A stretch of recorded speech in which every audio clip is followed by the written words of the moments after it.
honored to be here with you. And our presentation today is going to be on the front door to federal and foundation grants.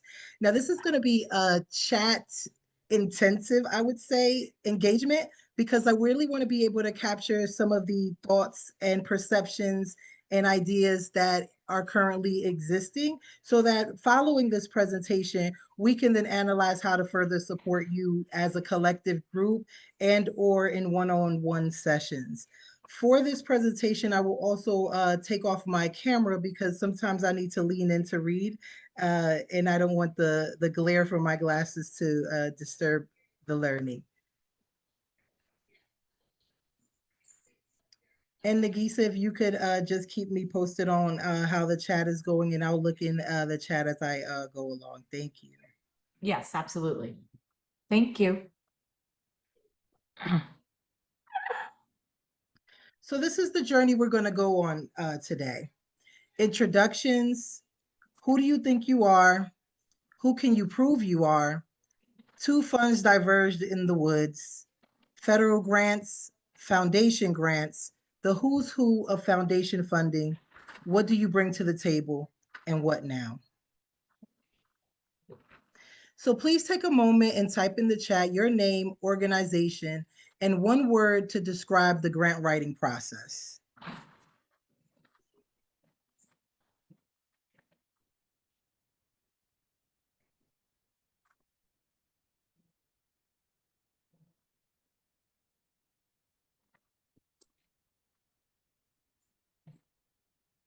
Collaborative, thank you, Nagisa. Extensive, James has put in the chat.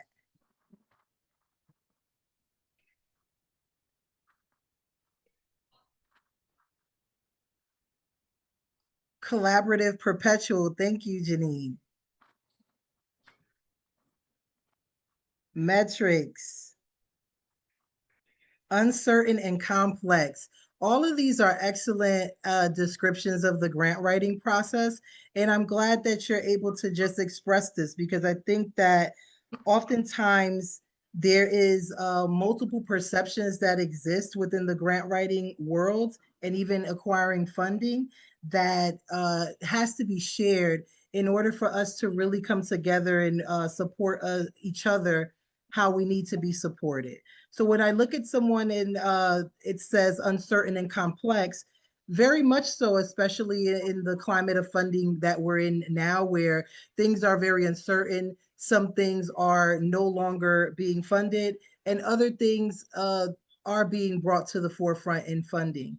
And so, as we take this conversation further, I just want to make sure that you understand that although it may feel this way, we are in it in a collective manner, and it's always someone that is willing to share their perspective, their resources, and their best practices for you to really address some of these feelings and perceptions. So this training is brought to you by NOFA New Jersey, Newark Science and Sustainability Inc., Bidoism LLC, and the USDA. One of my favorite quotes, when you learn, you teach, or excuse me, when you learn, teach, when you get, give. Maya Angelou. And I feel like in the world of agriculture, this is what we do. We are giving at its root source. We are teaching, we are learning. I don't know a person who's ever planted a garden that hasn't learned something from that point in time. I don't know a farmer that has the same harvest every season. I don't know anyone that engages in that. But what we do know is that when we get, we give. And I always have to say thank you to those who have chosen to stand in the trenches for creating our food systems, both locally and nationally and regionally.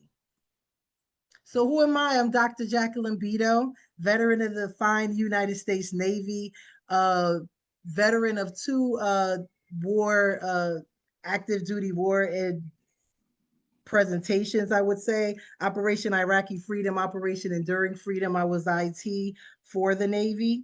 And I went from the Navy and I transitioned into teaching. And because I saw that there was a war on in teaching that I had to battle for the students in my community. But then I transitioned into true community impact work, which I was raised on doing. And that community impact work brought me into the world of nonprofit grant writing, which was done from a place of passion. One day I reached out to Tobias Fox and I said, "How can I help you?" And that's when he said, "Oh, I would love support in grant writing." And I decided, you know what, I'll support you in that way. I teach, I've written papers before.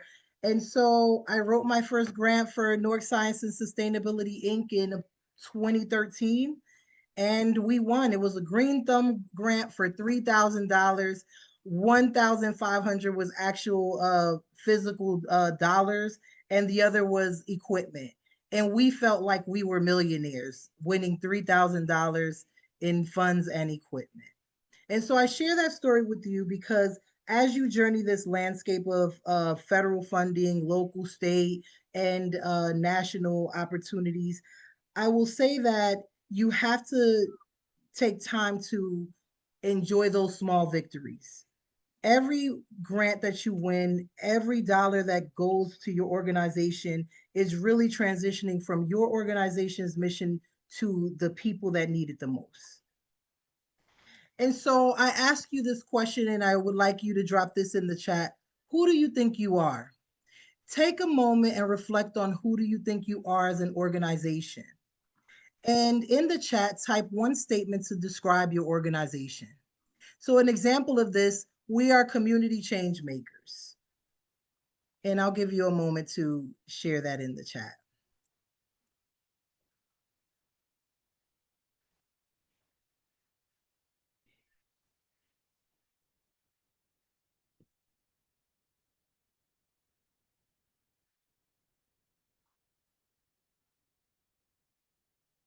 And I have the chat open so I can see your wonderful responses. We are a statewide advocacy alliance. We are an organization committed to supporting the organic farming community. Thank you for these. And make sure as people are responding, when they are responding to who they think they are, if you see someone that is in alignment right now with some of the mission or in the work that you do, heart it or go respond or reply to them so that they know that you are aware of what they do, and it'll help once we continue this training.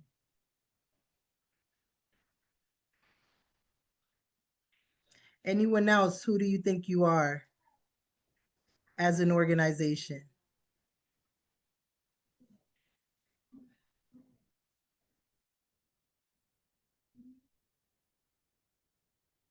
And I will say for North Science and Sustainability Inc., we are serial collaborators. We love collaborating with organizations. And James, we are a farm collaborative that connects the local food system. Excellent.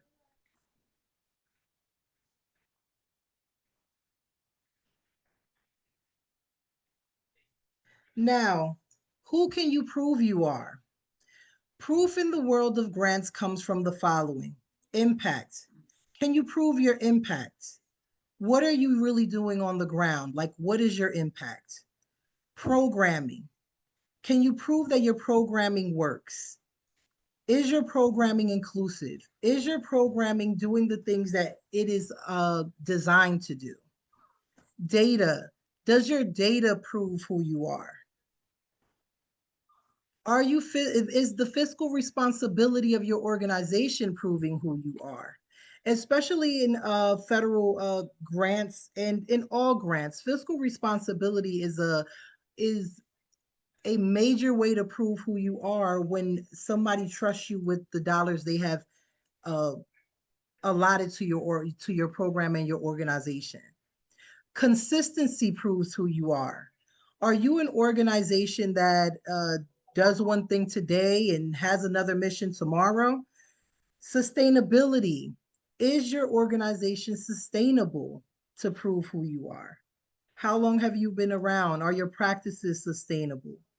Collaboration. Does your collaboration prove who you are? And then the reality. The reality has to prove who you are in grant writing. When federal grants come out, there is in normally in a lot of grants, but for a fact in federal grants, there is a point system for various sections of your application that are read by people who are in the area of focus of that grant RFP, or can be people in general with various backgrounds that are just volunteering their services at times to be on the review board. When this is occurring, the reality has to make sense. Oftentimes, people, when they're writing federal grants, they paint a marvelous picture in writing. And then when you come to their website, nothing that is on their site is really aligning to what they're saying in the proposal. And so those are the main things that are necessary for us to really look at when we're talking about the reality of proving who you are. Now, in the chat, please type how many of the 8 can you prove right now if asked? Is it 1? Is it 4 out of 8? Is it 7? Is it all 8?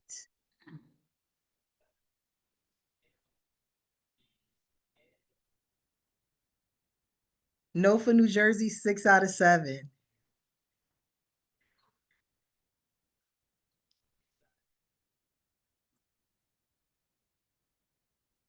Anyone else? And there are no wrong answers. Your transparency here is merely to really recognize where we are as a collective group. If someone wrote, listen, I'm only at a 3, that's okay, because oftentimes fiscal responsibility is verified through an audit, or fiscal responsibility is ensuring that when you're reporting that everything is aligned and you're able to show receipts for the things that you've purchased. There are different ways to show fiscal responsibility. Sustainability. What infrastructures are in place to make sure that your programming, your organization is sustainable over the years? And for those who wrote 6 to 7, which one of those, if you're willing to share, which one of those are ones that you can say, I need support in that?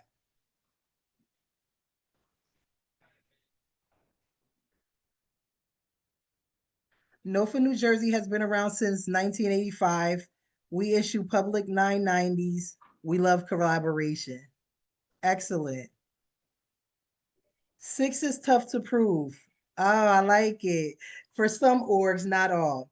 So, yes, 6 is tough to prove at times. But sustainability comes with an action plan.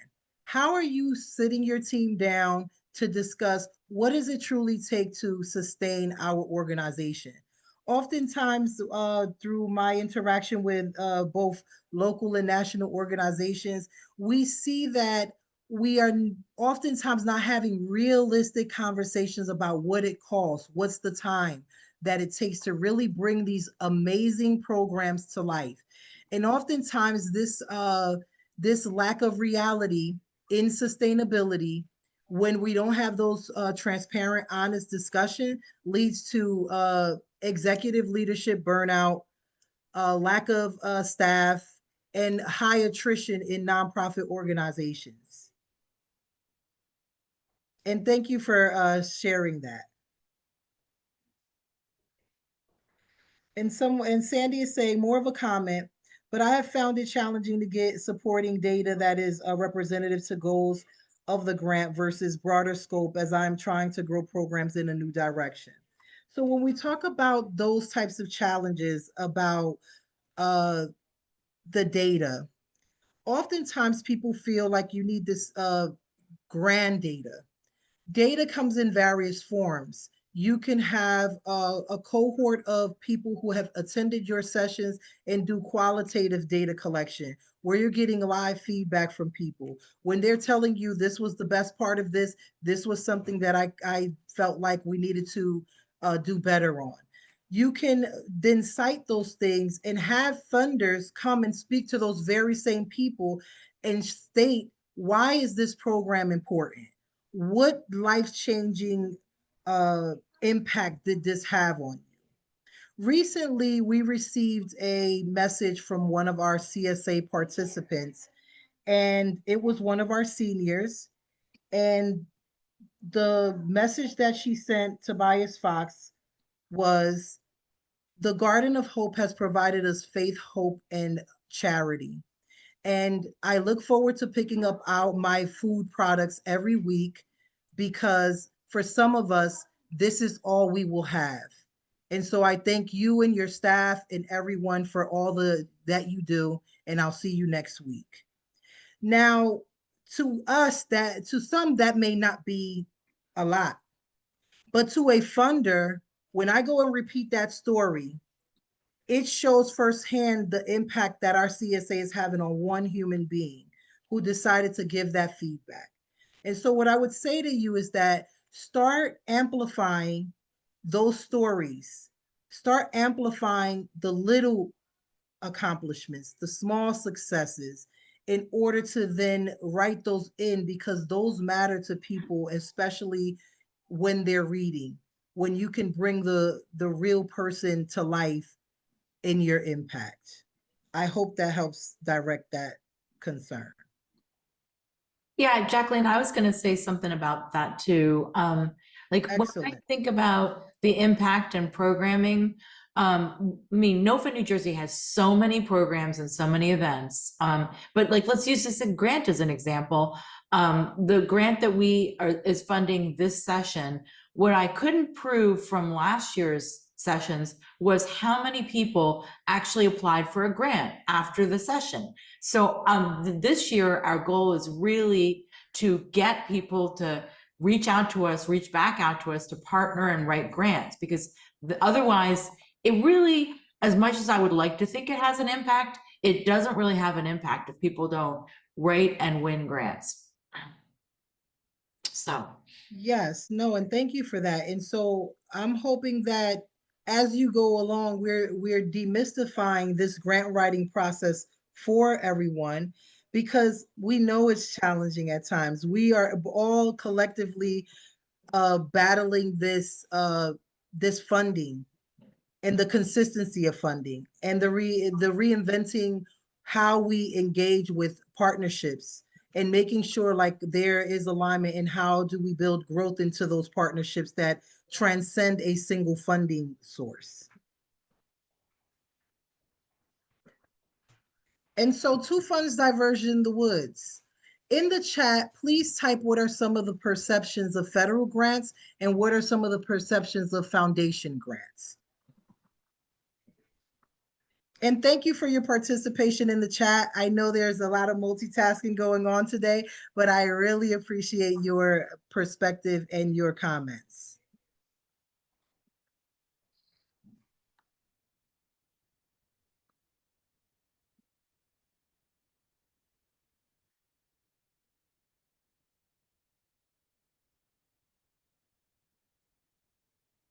Foundation grants, narrowly focused on helping their target communities.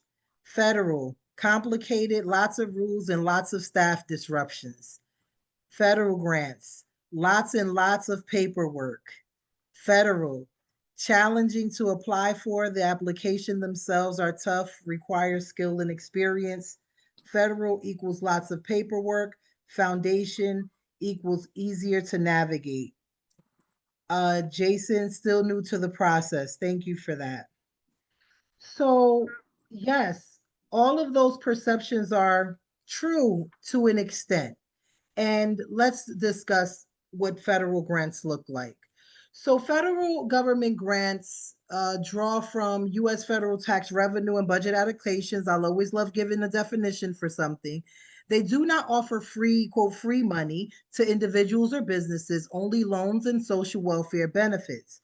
In addition, the federal government only gives grants to states and organizations to stimulate the national economy.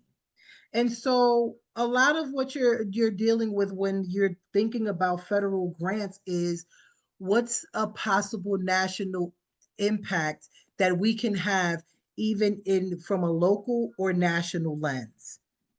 And so we start with what is the front door to going even into federal grants. We need a Dun and Bradstreet's number. This is some of the stuff that you'll need when you go to apply for your SAM.gov unique entity identifier.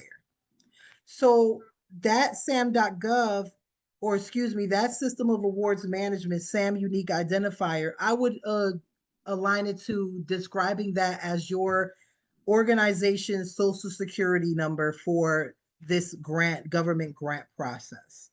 And so this allows you to then create or apply for federal funding. So I say all of these things because it matters when you go to grants.gov, because without an active UEI, you can't apply for the grant, nor can you create a workspace, which some of you are familiar with, but this is where we create or apply for federal grants on grants.gov. Now, this has to be renewed yearly. So this is something that I always tell organizations to stay on top of, because this is the number one thing that will stop you from acquiring a federal grant, is because this SAM UEI is no longer active. And so this process can be done on your own, and you don't necessarily have to pay to have this registration created. You can go through the prompts on your own, and they have a great customer service to guide you through the process. So when I talk about grants.gov, this is the home of government funding. Grants.gov is a free online source for finding and applying for federal grants.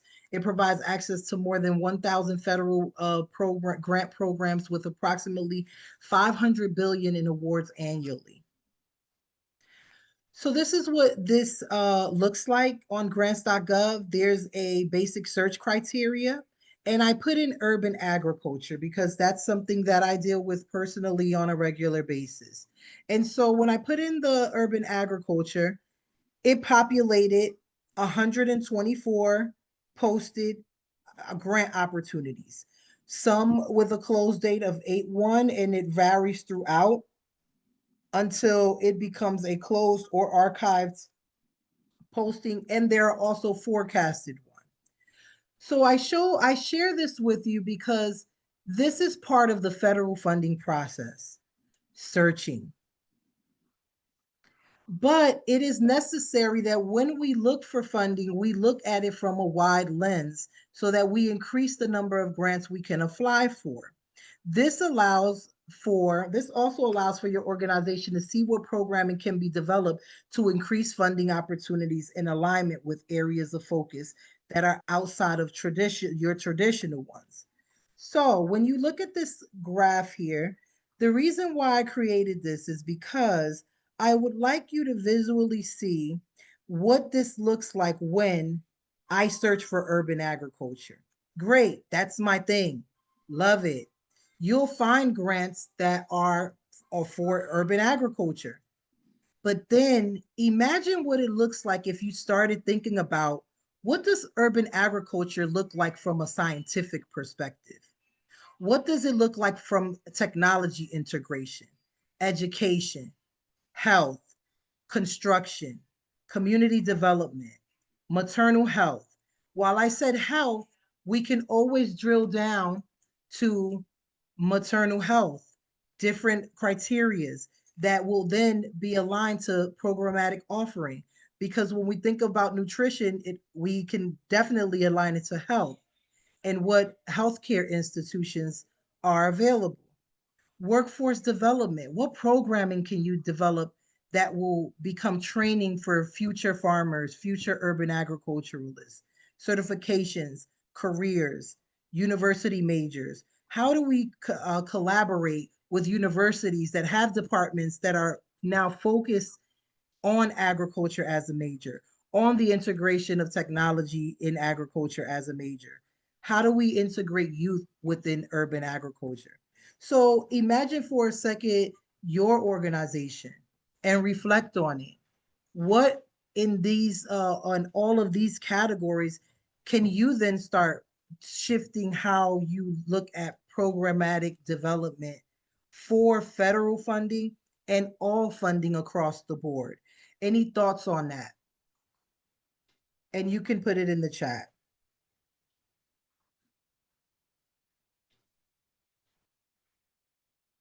Have you thought about these varied uh, themes or areas of focus to build programs so that you can then align to various federal funding or foundation funding.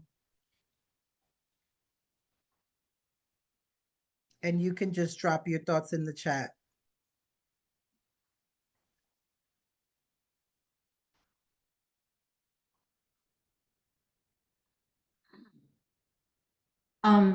Jacqueline, do we want to address Kimmy's point? Let me see. Yeah, I'll go in the chat. 1 second. because I think she's sort of right, but there are probably some examples of federal grants that she's probably not looking at. Okay, people need to understand that it's forbiddingly costly to put together a federal grant. If you do not have the staff and money, don't even bother. I don't see the value it is in talking about DMB registration before talking about how orgs can assess their grant readiness. Yes, absolutely. I agree with you. And that grant readiness conversation is definitely coming later on in this. But one, I will definitely say there are federal grants that, one, offer technical assistance. There are people that will help you, walk you through the grant, uh, hold your hand throughout it, have templates. When they put out the most recent EPA grant that unfortunately didn't get funded, they had technical assistance, they had resources, they had a YouTube video to guide you through every aspect of that application. And they offered one-on-one sessions for you to have your own personal technical assistant review your application so that you can be uh, competitive at the grant table. So I never like to say that it's not capable, but I also say that this is where we in the past have tapped into our local organizations and our collective groups. Oftentimes it feels lonely out there when it comes to federal grants. No, sometimes you don't have the staff. In Newark Science and Sustainability Inc., we probably have three active staff members per se, and then everyone else is a volunteer. Yes, there are SARE grants, USDA grants, uh, all types of grants that take on different lenses of parts of your what we would call the org's infrastructure. And so there are other examples of this, and then we will then continue to broaden that perspective or hope to shift that perspective so that you don't feel that way going forward. And the only reason we mentioned the DMB registration is because, again, in federal funding, they will request that as a part of your SAM ID. So that's the only reason we discuss that. And even when you are not fully already 100% boots on the ground infrastructure ready, I am a firm believer that you should have all of the registrations created. I had my Dunn's number before I even thought about applying for a grant because I knew that's what I needed in order to fill out my SAM UEI. I then filled out the SAM UEI and then continued from there to create my grants.gov account because I knew that eventually, even though I wasn't ready today, I will need all of these things. And so I do recommend that no matter what your current infrastructure is, that having those profiles ready only make you more ready when somebody comes to you, like often happens in nonprofit environments, and they say, hey, would you like to collaborate? Would you like to be the lead on this grant? Do you have your UEI? And you don't want to have to then say or miss out on opportunities because you did not take that step initially. And then to Nagisa's point, SARE has a network of resources to support you in RFPs focused on farmers and consider starting small, which is also true.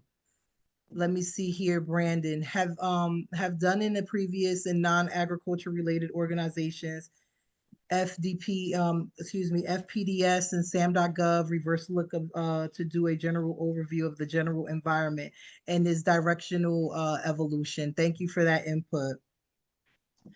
Having board members or volunteers with strong grant writing experience is a good move. It helps us a lot. And so, yes, to that point, Janine, definitely your board, advisory or non-advisory, is definitely a support system, and we will definitely evolve that concept later on.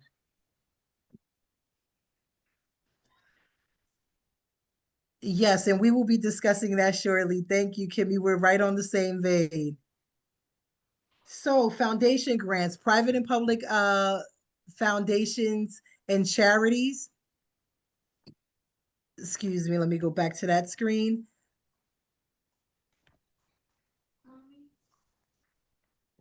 So private and public foundations and charities create these grant opportunities. There are thousands of foundation grants available. However, most aren't publicly available. Each grant will have various requirements and are available to nonprofit businesses and individuals. And so the who's of funding, or excuse me, of foundation funding.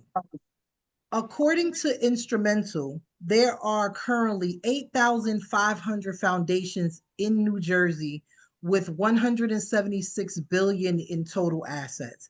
And that link is an active link. So when you get this PowerPoint presentation, please go there. So my question to you is, if there are 8,500 foundations in New Jersey with 176 billion in total assets, can you guess who the top 10 are? Type your guess in the chat.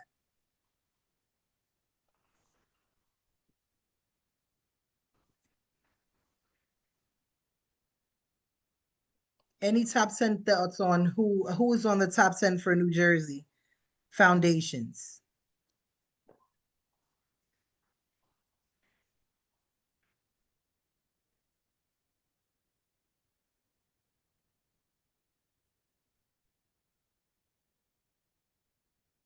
Dodge, Duke, Robert Wood, Community Foundation of New Jersey, pharma companies, American Red Cross, Habitat for Humanity. These are excellent suggestions, excellent thoughts. And so here we are. Some of you did guess some of them. So we got Robert Wood Johnson Foundation at the top. And I just want you to look at some of those figures that are to the right. And this came from a funding source where the grantmanship website, and that link is also active. Because what I want you to look at is the who's of funding or foundation funding is important. These figures are total annual giving. So this means that every year, oh yes, I will drop the link as well. I'll get it for you before the end of this presentation, Janine. If not, I can also forward it with you. This is active in the PowerPoint as well. And so this is the top 10, but this list that they provided is actually a top 40. And so this is very important. What does it make you think when you see these figures?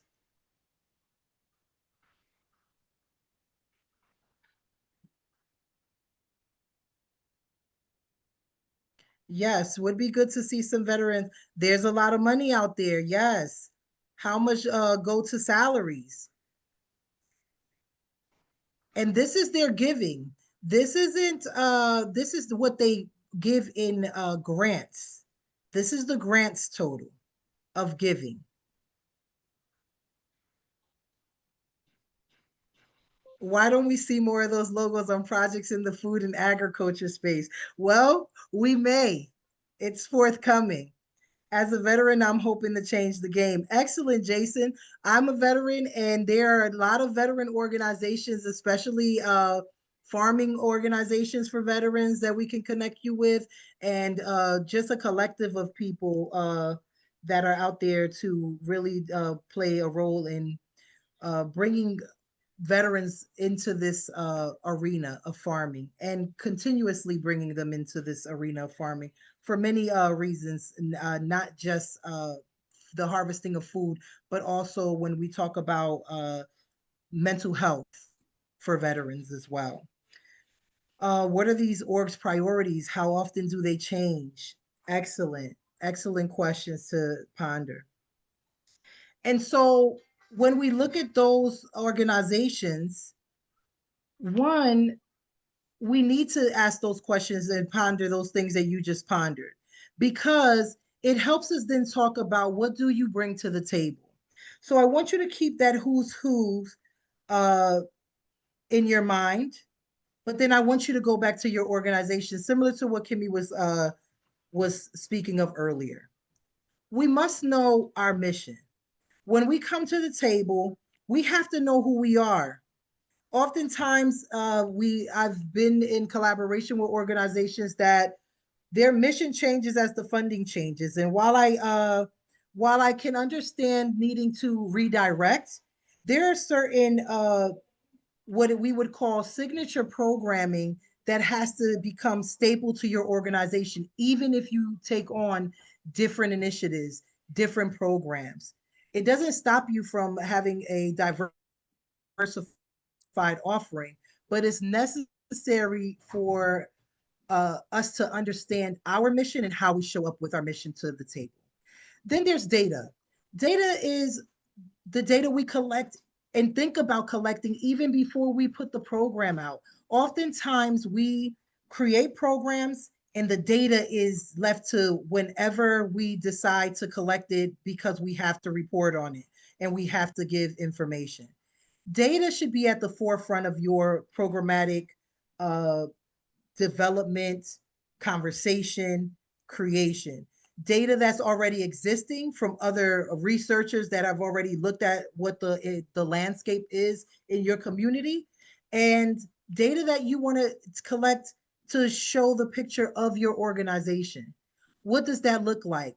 One, when you need data support, similar to some of the concerns from earlier in the chat, is reach out to universities. There are interns that would love to come and do a data project for your organization, just for a letter of recommendation, just for the ability to say they ran this data for a local organization that would then become a resume bullet for their resume.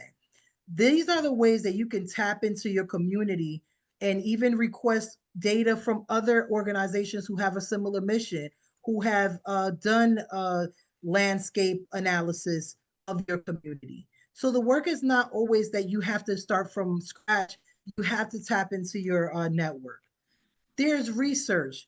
There's tons of research that when federal grants are awarded, there is a mirrored reporting system that seeks to uh, document the success of your program when funded.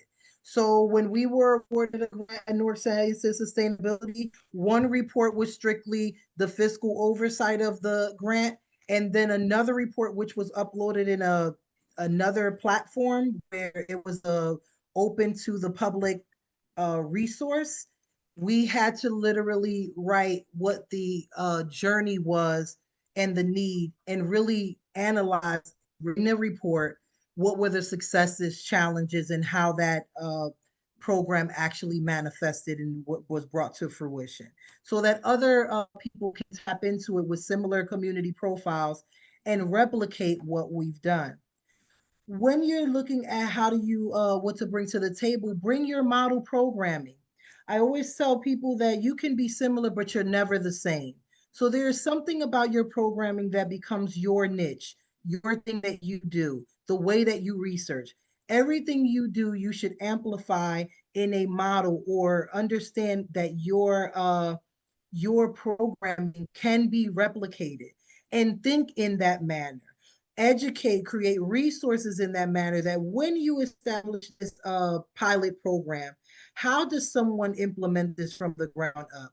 Because this is where you can start taking your program that's on a local level and really collectively going after national federal funds that can replicate that one program across states, across cities, and really amplify the great work that you did on a local level. You bring your community to the table. Oftentimes, when you're going to the table, foundations, federal funds, and people that are seeking you to collaborate with, at the end of the day, you're bringing your community. And when you sit at the table, I always say this to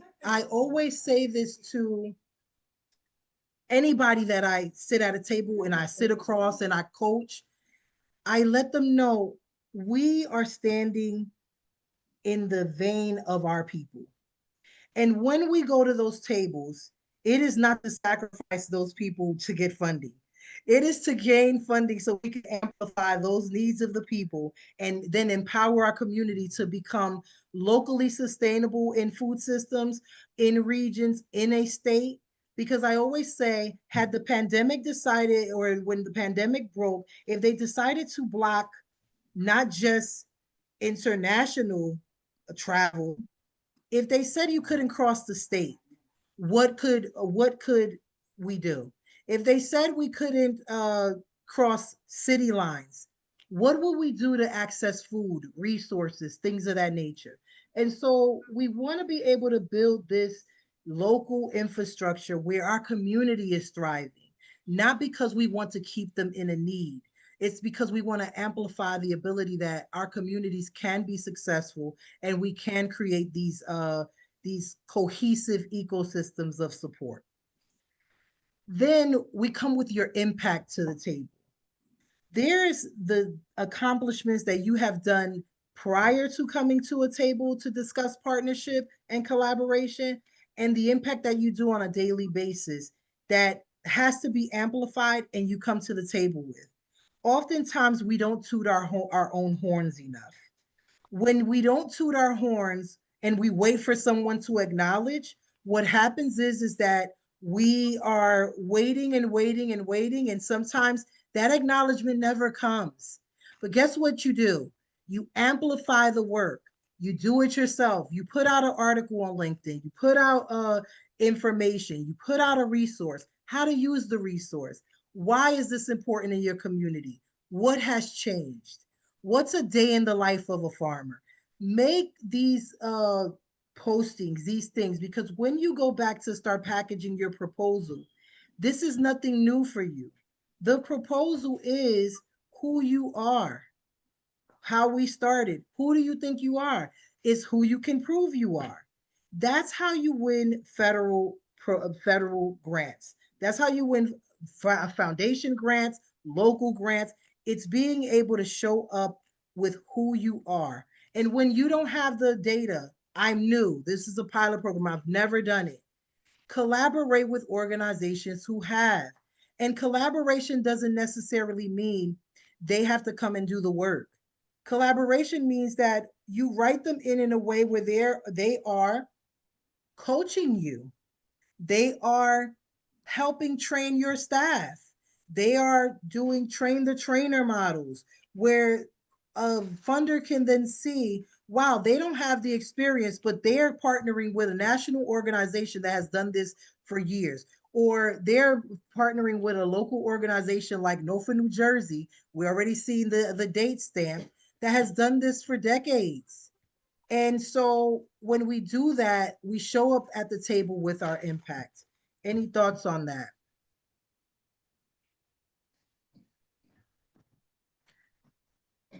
And you can just drop those thoughts in the chat. And so here we are. What now? So we ask, speak with local and national organizations, subscribe to local and national organizations' emails, and establish a separate email for this. So that's one of the things that was a saving grace in my grant writing journey. I established a separate email for the things that I needed to be able to go back and focus on and run through on a regular basis. This allows you to have that focused email where you can say, oh, they just announced this. They just dropped another grant. And it doesn't get lost in your daily interactions where you're not able to do focused work. Seek. Create a schedule for looking for funding via various platforms. That's grants.gov, Candid, and I will we can share these in a link as well.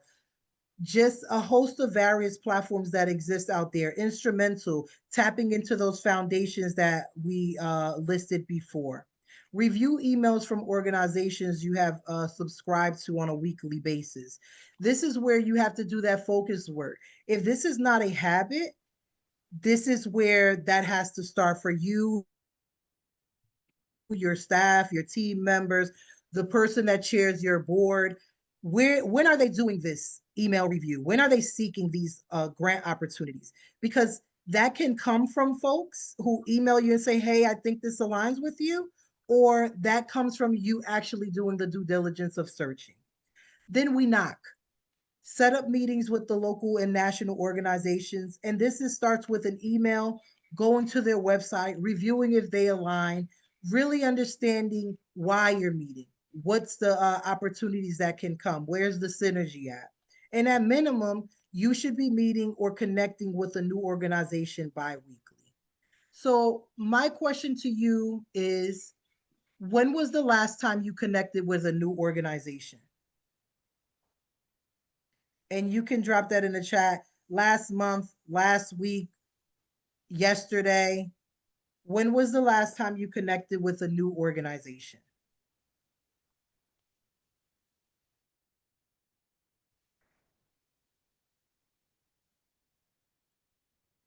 And then Jason, I did see your question, and I will definitely repeat that for you. And so, okay, Heroic Gardens, veteran based. Last week, excellent. Thank you, Janine. Hey, morning again. In service orders, how could I see what the total of this line is, other than getting the total cost of the Hi, service order? Charmaine. I'm gonna mute you. I got it. Okay, thank you. And so this is what's important. And so I can definitely, we can go through and we can say, yes, there are federal funding. How do we walk through it? We walk through it by setting up one-on-ones. I'm open to helping and supporting organizations to walk them through initial understanding of federal funding, maybe packaging some of the language, walking through some of your concerns. And sometimes that happens on a call like this, and sometimes that just needs its intimate setting, because oftentimes or consistently I've seen organizations are in a different place. Some have a grant writer who's been writing for 20 years. Some, the executive director is the grant writer and they've been writing for 20 years. And some have never written a grant. They've purchased or paid people to do it for them. They have no idea how to retain some of their packaged languaging, be prepared for what federal funding takes. And it's not just the documentation, it's really understanding and being willing to walk in that fire. When organizations go and say, we're going to do this for our community, Tobias and I know, and I've done it for us because I grant write for North Science Sustainability and other organizations. I'm literally committing to that grueling application because I know that if we win, what it's going to do for the community. And so when you put that at the forefront and you really chunk out the work, you're able to then do those heavy lifts and really call it what it is. It's a heavy lift. And if it's a heavy lift, I need to train longer. I need to work longer. I need to get people to help me lift sometimes if I can't lift it by myself. And so that is what is that process of federal funding. Understanding that it's collaboration and having an honest conversation with what you can carry on your own and when you need to just reach out and access support. And so this is one of my last questions to then have open dialogue and questions and concerns. What is one thing from this presentation that you will implement or stood out to you? And Nagisa, this will support our follow-up survey, hopefully, where we can cite that of the 17 people here today, or the people that watch this later, what will they implement and what will they commit to? So if you could drop in the chat, what stood out and what will you implement, if anything? And some of you can say nothing, Dr. Bido, until you sit one-on-one with me. And that will be fine too.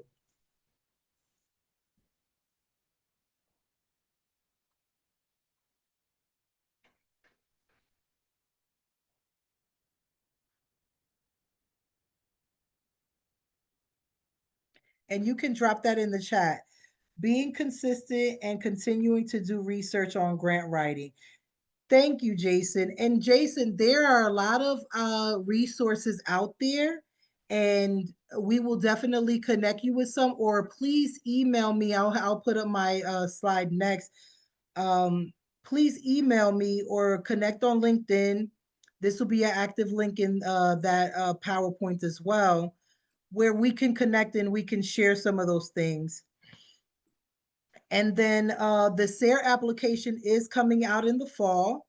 And again, support for that is available. Please reach out. Please email. We can review what the RFP is saying in what we would call layman's terms, like what are they really asking, and really set the tone for that. Anyone else? Oh, doing a better job in assessing impact in real time for programming and events. Thanks, Janine, for your active participation. Brandon, the list of foundations was very helpful. We'll look through that in great detail after this webinar. Refresh take on outreach to potential partners. Wonderful. That list, when I was reviewing it, and I often do deep dive research on grants, like I could go down a rabbit hole. But for this, I want to be able to give you a tool that when you leave here, I want you to sit with this information. I want you to reflect on your organization. Really think about, where do we see each other? Pull out that strategic plan, that vision that you had. And I hope you are refreshed, because you need that moment to restore and to really center yourselves, because those foundations, when someone said, I don't see a lot of them dealing with agriculture, that's one of my goals that I set for myself. I'm committing to reaching out to those foundations to highlight the needs of agriculture groups, organizations, coalitions. And so if anyone wants to join me in doing that, definitely please join me in that. Maybe we need to do a follow-up where we sit and we say, listen, here's all of the foundations I reached out to. Here's what their missions are. Really doing that collective brainstorming so that we all know that we're in this together. As cliche as that may sound, I really do mean that. And I'm sure that Janine could attest to that, and a couple of other people on this call. And then Emily says, I feel like I want to watch this recording with some folks on my staff and then deep dive into the areas we can grow and improve on top of reviewing the foundation list with them. I also look forward to hearing about Northeast SARE in the fall. And Kristen says collaboration is key. And thank you. I want you to watch this. If you need me to be a part of that brainstorming, if you need me to push into your organizations, I'm here to support. My resources are your resources, and every little bit matters. And so no matter where you are in your organization, every action matters. And so with that, I'll come back on the screen. And if you have any questions, thoughts, concerns, Nagisa, back to you. All right. Well, thank you very, very much. I mean, I know that was a lot of information, and you probably do have questions. So please, at this point, you can unmute, turn back on your cameras, and ask any questions you have. And I'm just going to remind you that Jacqueline and I are here as resources for you. So if you're one of those people who's really struggling to get started, let's just schedule some time. You can just call me, or we can set up a call with Jacqueline, and when she has time, when she's not traveling. So, and then, and we would love to talk to you about what you're interested in and how you would like to try and go about raising money. And I get that it's hard, but all we have to do is get started. You know, I mean, last session, for those who missed it, our state contact was on the phone, and last year he had a program that was so easy. You could just propose a $5,000 project and submit something, and He funded a lot of projects that way. I myself got something for my farm and it was great. I applied, got the funding, implemented it, sent in a report all within like the first 4 weeks. So it was one and done right away. And there are many programs like that, but you just have to keep your eye out for them, you know? So anyway, any questions at all? Yeah, just is there a way to provide you and Jacqueline's contact info? Sure. And it's just so we can reach out and just about the recorded sessions, how to access those, or you just send those out by email after? Yeah, Devin's got the whole email list, so as soon as I get that from him, I Oh, will great. send links to both recordings and both presentations, one from last week and one for this week. Okay, thank you.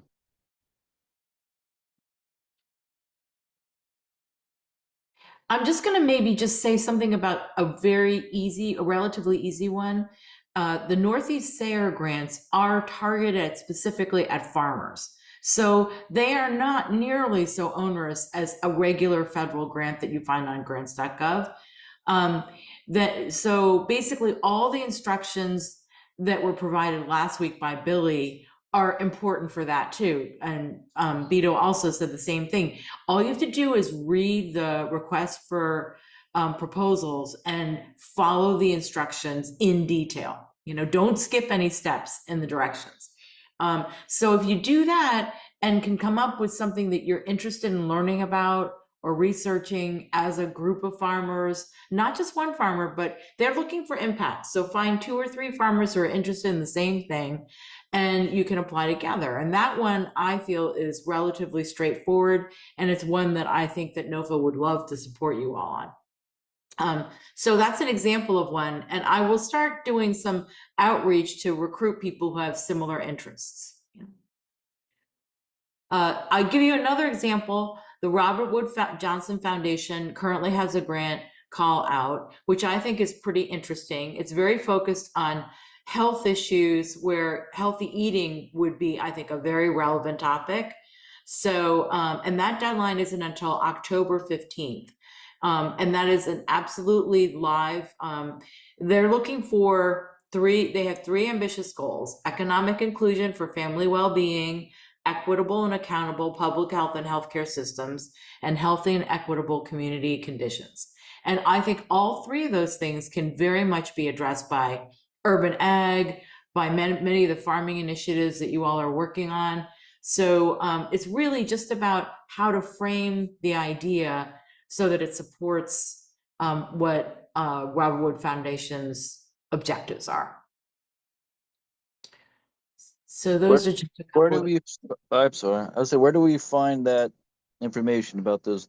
Is that on grants.gov or? No, they're not. Like this one, Robert Wood Johnson Foundation, you just need to go to their site, rwjf.org. And that link that I'll be providing from Instrumental in this has access to all of the websites or a profile for all 8,700 foundations. And so you'll be able to link or click in. And if you pay their subscription, like the access to that is free, but if you pay a subscription, you'll be able to sort and do all types of stuff with their data.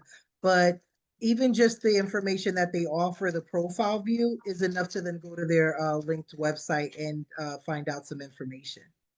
Okay, and that link you're going to provide, that's going to be in the email, or you're going to It'll put be that in the presentation. Yes, Okay, it'll be an active link in the presentation. Yes. Great, thank you.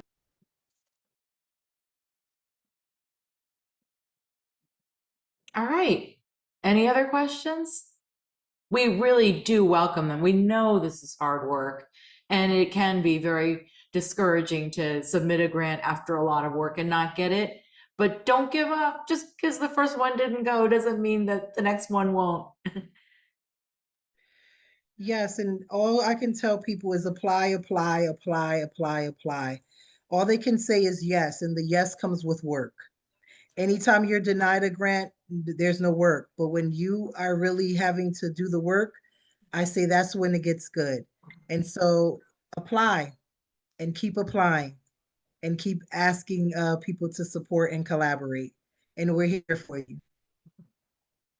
And thank you for all your great feedback. This is going to make great data for me to review later.